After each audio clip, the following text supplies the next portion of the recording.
Holiday trauma is a thing. I work with so many people that absolutely hate the holidays. And it makes sense because for a lot of people, the holidays are just a time of obligation, of uncomfortable, stressful situations where, you have to spend time with family that you don't like and you have to spend a bunch of money that you don't have. It can be incredibly stressful. And at the same time, it always breaks my heart a little bit because the holidays are supposed to be a time for joy, a time for, feeling close with the people that you love. And oftentimes that's just not the case. So today I'm going to talk a little bit about the work that I've done with clients and people in my life around sort of healing holiday trauma, because I have seen a lot of people that, absolutely hate Christmas or whatever given holiday it is. And by the end of working together, they actually really enjoy it. It's a really pleasant, joyful time for them. And that just, sounds like a nice shift.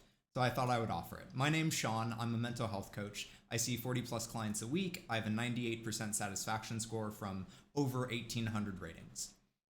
So let's dive in. So I'm going to start with a sort of weird analogy, which is that there's this idea that most people are familiar with called attachment styles. And when the idea around attachment styles first came out, they thought that you were stuck with whatever attachment style that you had. They didn't think that attachment style could be changed. But what they ended up discovering over time, what they've recently discovered, is that your attachment style can change, and one of the number one ways to change it is actually through a healthy relationship. That after about 3 years or so, in a healthy relationship, your attachment style can shift to, anxious avoidant to secure. And the same thing is true with holiday trauma, at least in my experience, that if you go through holidays that are actually pleasant, actually enjoyable, you can start to change your relationship with holidays. You can start to sort of like rewire the association that your brain has between holidays and misery, and instead start to really, find a lot of joy in the holidays. One of the ways that my wife and I do this to like make the holidays more enjoyable, more magical for each other, is that we trade off who puts out the presents each year. So, who stuffs the stockings and who puts all the Christmas presents under the tree, so that way, when we wake up in the morning, one of us still gets the magic of like Santa coming to visit. Because as a kid, that's a big part of the magic, like waking up to presents under the tree. And as you get older, you lose that. And so my wife and I intentionally make these little bits of magic for each other so that we can still enjoy the holidays. Now, even though you can do these things to change your relationship with the holidays, what that also means is that there are some things that you have to say no to. And oftentimes, those things are really hard to say no to, especially when it comes to family. There is so much pressure on us to do things for family because that's just the way that the values of our society, that family is sort of above all else. And there are a couple of things that I want to talk about here. The first is this idea that blood is thicker than water, which I have actually learned means the opposite of what I thought it meant. And I think that this is like a common misconception. I think a lot of people think that blood is thicker than water means family is more important than, somebody that isn't related to you by blood. What I have learned is that the full expression of that phrase is actually the blood of the covenant is thicker than the water of the womb, which I had no idea that that's what it meant. But so it's actually saying exactly the opposite. It's actually saying that your like chosen family is more important, more valuable, whatever, than the family related to you by blood, which is really cool because what I said when I was thinking that blood is thicker than water meant family is more important than not, is that I think that that ends up perpetuating toxic dynamics. Because when we abandon ourselves, when we allow our boundaries to be violated because someone is family, it ends up yielding all sorts of really, really awful abusive dynamics. I have worked with so many people that tolerate horrible abusive behavior because they're family. And one thing that I just want to sort of throw out there and reassure, a lot of people have this idea that if they stand up to their family in some way, if they call something out that they don't think is right, that they're going to be like tearing the family apart. But when you call out abuse, it is not you who is tearing the family apart. The person who was doing the abuse is the one who tore the family apart. If they didn't want to tear the family apart, they shouldn't have done the abuse. The second thing is that when you show up to holidays because they're your family and it's just what you do, you're not actually getting closer to your family anyway. Because when you are forced to do something that you don't want to do because of, whatever, some sort of expectation, some sort of should, it is a recipe for resentment. So what it ends up doing is it just makes your relationship with those people resentful. And just to sort of ask you a question here, how would it feel that when you spent time with your family, you actually wanted to? It was something that was, important, meaningful, intrinsic, special to you. How would that feel? What this means is that you will have to set boundaries. And this is really, really hard. Trust me, I get it. There was a year, this was a long time ago, but there was a year where, as I started becoming an adult and, had my wife and my wife's family, there was a year where I had to sit down with my mom and say, Mom, I know that you really want to spend Christmas together, but I really want to spend Christmas with just my wife this year. Or I really want to spend Christmas with my wife and her family. And it was really hard for my mom. And it felt, I felt really bad because it made my mom sad.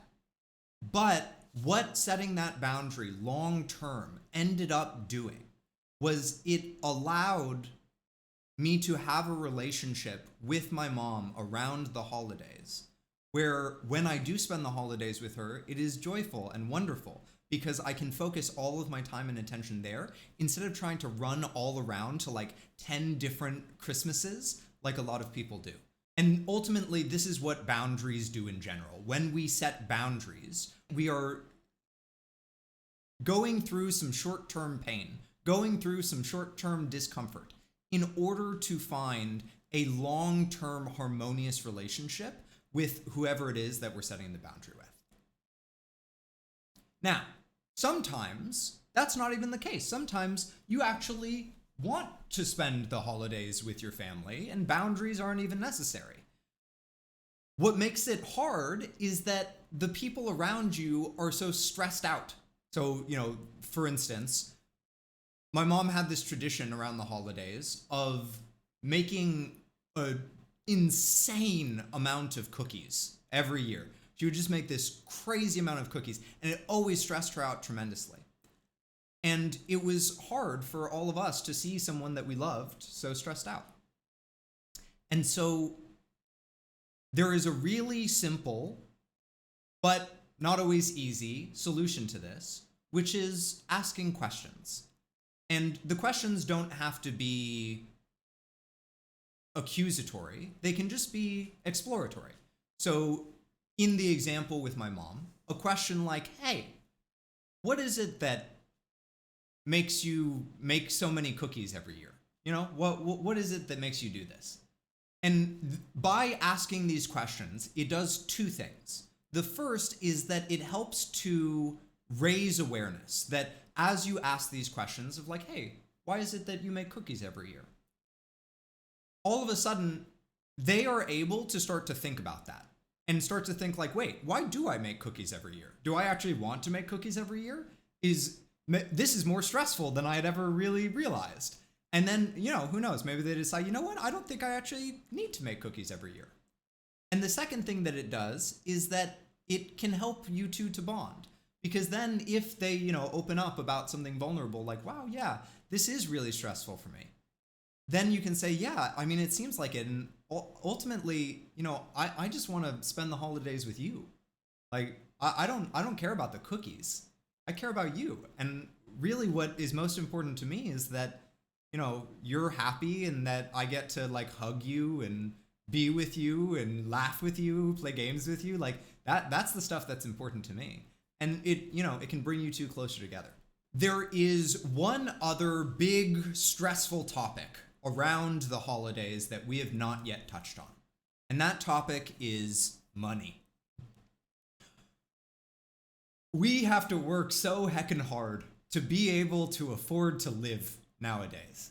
And the holidays are a time where we have to spend a whole bunch of money that we don't have in order to make people feel good. But ultimately, it just feels stressful for everybody.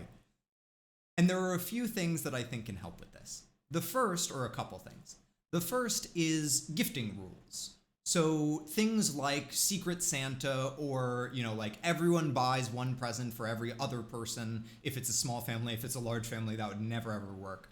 But things like Secret Santa and gifting rules where everybody knows sort of what the expectations are, what the like price points are, can really help to make Christmas or, whatever holiday it is you're celebrating more affordable. And then the second thing is that you don't have to buy all of your presents, you can make them. And I think that in today's day and age, where there is so much going on in the world that we feel absolutely powerless to change, to stop, that, the world feels like it's on fire and we feel like we can't do anything about it. Creativity is one of the best things to nurture because creativity is literally you bringing something into the world, you creating something in the world. It is one of the best ways that I have found to help people to feel empowered. And I've seen other people, especially people that struggle with chronic illness, talk about the same thing. That when they feel completely powerless because, they can't walk, because they are stuck inside all day, because they don't have any energy and can't get out of bed, just having a little something that they can create, like making bracelets, for instance, is something that gives them a sense of agency back in their lives. And so even if you feel like you don't have a creative bone in your body, I think that it can be a really good thing to cultivate in your life. And you can start very simple. So you can start by like writing a letter to a loved one, just telling them why you value them, what is special about them to you, why you love them. Or you could write a poem, you could write a short story, you could make a playlist where this is something that I would actually do all the time when I was younger. I would just take a bunch of songs that are already created. I don't have to, do any creative work there, and I would put them together in particular songs that made me think of that person. Or I would like form a story from the songs and make that into a playlist and give it to the person. You can draw something if you are one of those amazing people that can think of an image and then make it come out of your hand. I am not one of those people, but maybe you are. You could crochet something. I have a friend that recently got into crocheting and discovered that they actually love it and that it's this really sort of like meditative practice for them and a great outlet for creativity. And now they make crochet stuff for everybody. They're just constantly crocheting cool stuff as gifts for people. Earlier in this, if you're watching this on YouTube or whatever, I'm doing this as a live stream. And earlier in this stream, I was literally talking to them and they were like, oh, I'm crocheting as I'm watching your stream. So I want to end this video with a story, which is that when I was a kid, I think I was in 4th grade. I think it was my 4th grade teacher. It was my birthday. And I was having a really hard day. I think that I had gotten in a fight with like my family or something, and my stomach was really hurting, and it was my birthday, so it was extra upsetting. And my teacher could tell that I was having kind of a hard day, and they knew that it was my birthday. And so at the end of the day, as I was walking out the door, they would always hold the door open for everybody, and they stopped for a second, and they put their hand on my shoulder, and they looked right in my eyes, and they said, "Hey, Sean, I hope you have a good birthday." And I burst into tears because I could feel how, like, it was so genuine that they really wanted me to have a good birth. Like, it was just a moment of like compassion and like feeling seen. And I think that when it comes to the holidays, for people who have holiday trauma, who, have constantly felt pressured to buy all the gifts and to, show up for family and like all the pressure and obligation, I want to do my best to offer the same thing for you. To like put my hand on your shoulder, look in your eyes and say, "Hey, I really hope that you have a happy holiday." Throughout this video, I've been talking about this idea of shoulds, of obligation that is, laid upon you, and how hard it can make life. And I work in a very different way, and it is a big way that I help my clients to work as well. And so if you are interested in finding out what that is, this video goes into detail. It'll either pop up here or down in the description about what that looks like. If you're interested, check it out. I hope this video was helpful, and I'll see you next time. Bye.